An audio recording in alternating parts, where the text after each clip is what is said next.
claim to be. It's perfect, it's perception. Perception is all that they can see.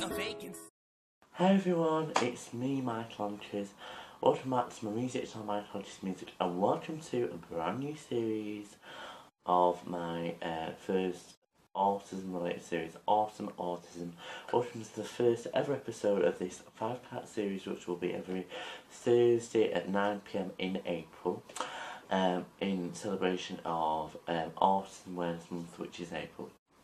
So, in today's first episode, I will be talking about my life with autism, but just before that I would love to give a big thank you to Jenny DeHamer, who's a friend of mine from Montreal in Canada, who made the intro that you may have seen at the start of the video. I do appreciate it, thank you very much, Jenny. So let's turn to today's episode. So today I will be talking about my life with autism, so basically sort of what my life is like, and what it's been like, what is it like at the moment, but what it's been like since I first was diagnosed with autism. So I was diagnosed with autism when I was 7 years old, in April 2012, so I'm 16 now, and I was diagnosed when I was 7 in April 2012. It was when I first, so basically how it sort of like before I got my diagnosis, my dad died in June 2011, and after that was everything like I was trying a lot and blah blah blah, and my mum and auntie thought there's not this one, so we got to, and then I was diagnosed with autism and also dyspraxia on the same day in April 2012. And at first it was a very major shock. Obviously it took you getting used to it, but I think once you've been diagnosed with autism, like if it's like your kid or yourself or whoever, it's like you get used to it, and after a while you sort of like know what you're doing. So when I first had it, it was like obviously just getting used to it, like getting to know like all the different like symptoms. Well, not like symptoms, but like what happens when you have autism and stuff. And obviously over the years it got better, coped with it better, and say at the moment. So for me with autism, you can have social skills a bit bad, your hand and eye coordination. So for example, when I first started YouTube, or when I'm ever like filming or whatever, where with autism you may notice me sometimes in my videos I don't like this off camera, I'm still talking to the camera, but it doesn't look like I am, and I'm sort of like, without even realising that, yeah, but eye contact, hand and eye coordination, because of autism. It's not just because of autism, but that's one of the reasons. So my life with autism since that, like, I've been picked on. This is true. I've been picked on by people, obviously, not specifically, but it makes me more vulnerable for bullying, I'd say. That's just my opinion. That's just my experience. I think the main thing for me in life with autism, when I was younger, I used to cry a lot and whatever, but it's not as bad now. But I think the main thing is just social situations for me, like, you know, like friendships, like sometimes people with autism be socially withdrawn and feel like, you know, like I don't always know who to talk to, because a lot of people say I come across as confident, and I think I'm a quite confident person sometimes, but sometimes it's just like friendship stuff I'm like very nervous, but also can be very full on with friends, as I've probably got on some people's nerves sometimes.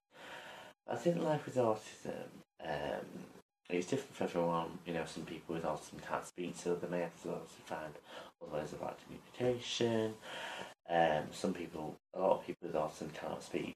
Say autism, like some kids start to speak at the age of like 1.5 or a few years or 2. I didn't speak. I think it was so I was about 3.5. So obviously, you know, I was that sort of developer, and I don't let it affect me. You know, I just get on with it. It does affect me sometimes. I think for me personally, obviously, it's just sort of speaks to me a bit things with autism, but also my just social situations, like just making friends with people, because I can feel fun, but I can get very nervous, just like, you know, sometimes I don't always know. I feel a bit just like I don't socially awkward because I don't know always know who to talk to, and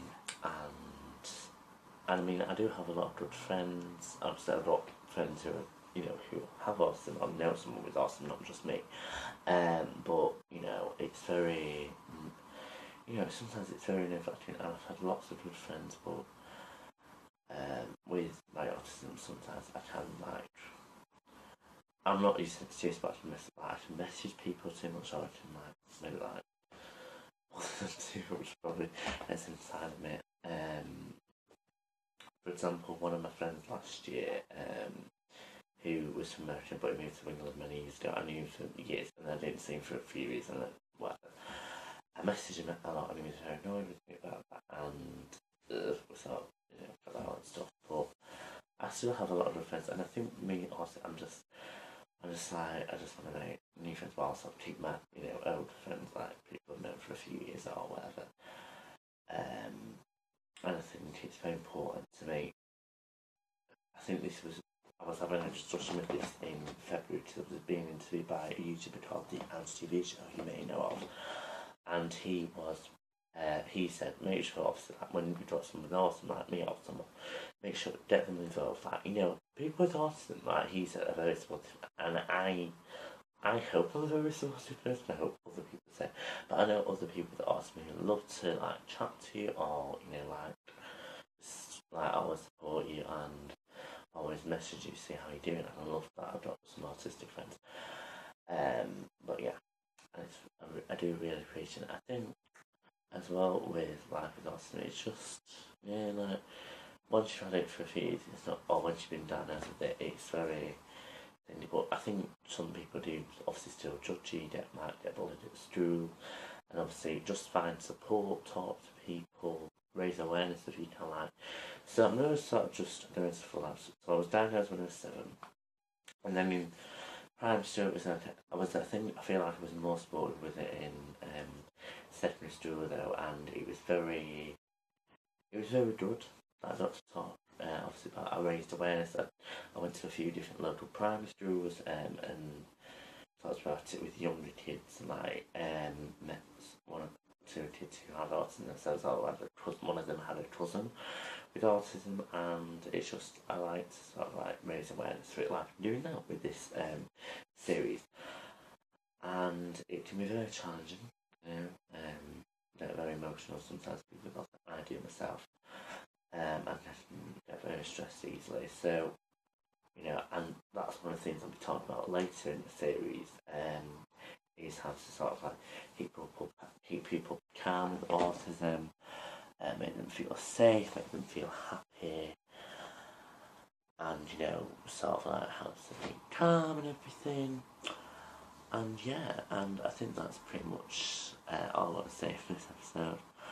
I will sort of going to some parts about school and stuff in this series. So I really hope you enjoyed this episode of the Awesome Autism Special Edition by Mind Flanches. Again, thank you to Jenny DeHane for making the intro for it. I really do appreciate it. I love it. But yeah, so I really hope you enjoyed this episode. I will see you next Thursday on the 38th of April and talk about something very important. And I'll see you in the next episode. Alright, bye guys. Mwah. Bye.